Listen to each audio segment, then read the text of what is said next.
Hello, it's a place to empty your mind. Today, I had a day off for the first time in a while. So I decided to make a video, because I had a verse to share with you while reading a book. It's about Lincoln, one of the greatest leaders in American history. Let's take some time to think about it together.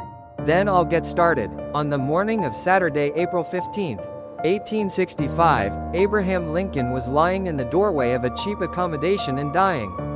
It was a house just across the street from the Ford Theater, where Lincoln was shot by John Wilkes Booth.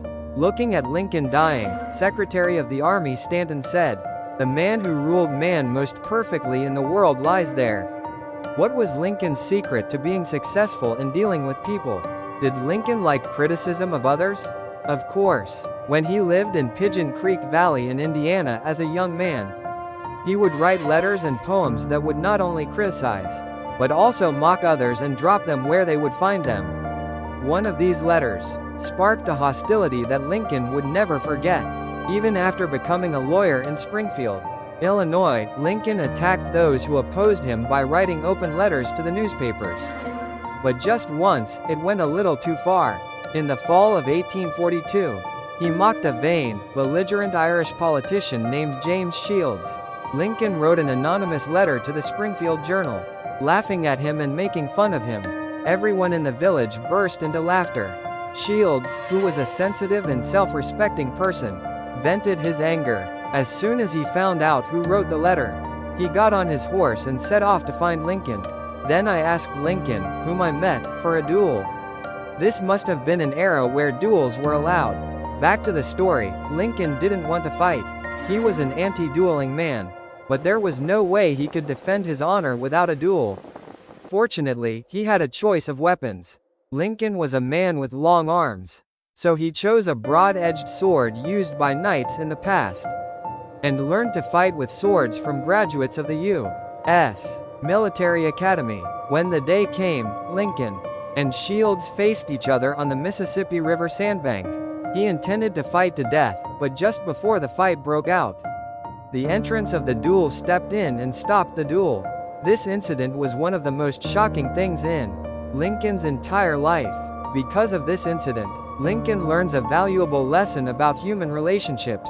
After that, he never wrote a letter insulting anyone else again. And I never mocked anyone else again. Since then, he has never tried to blame others for anything. For example, during the Civil War, Lincoln had to appoint a new general several times as commander of the Potomac District. It was McClellan, Pope, Burnside, Hooker, Meade, and so on. And each one of them made a fatal mistake. And Lincoln had no choice but to restless in great disappointment. Half of the American people were vehemently criticizing these incompetent generals. But Lincoln maintained his composure, with no vindictiveness to anyone, with a generous heart to everyone. His favorite saying was, "If you don't want to be criticized, don't be criticized." Even when his wife and others were saying harsh things about the South, Lincoln responded, "Don't blame them. If it was their position, we would do the same." But at the same time, it was Lincoln who had the most opportunities to criticize others in the world.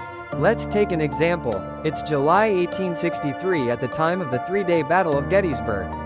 On the night of July 4th, when General Lee, the commander-in-chief of the Confederacy, began to retreat south, dark clouds began to fall and heavy rain began.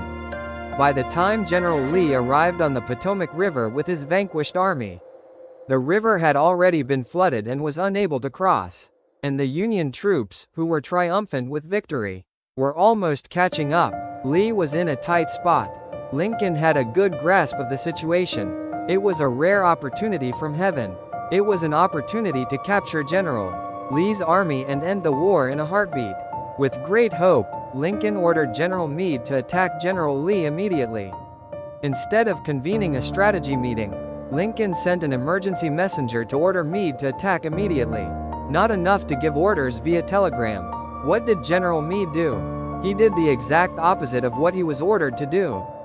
General Meade called a strategy meeting, defying Lincoln's orders. He hesitated and hesitated. Then, he made excuses on the telegram. In other words, he refused to attack openly. Finally, the rain stopped and the river drained. and General Lee was able to flee across the Potomac River with his troops. Lincoln was furious. "What's going on here? Dude, what is this?" It was almost within my grasp. I could only reach for it. Our army does not move on my orders or actions. In that situation, no matter how incompetent a general could have defeated General Lee. Even if I was there, I could have beaten him. Lincoln, who was greatly disappointed, sat down and wrote the following letter to General Meade. It's important to remember that Lincoln was already a very cautious man, and he was very restrained in his expression.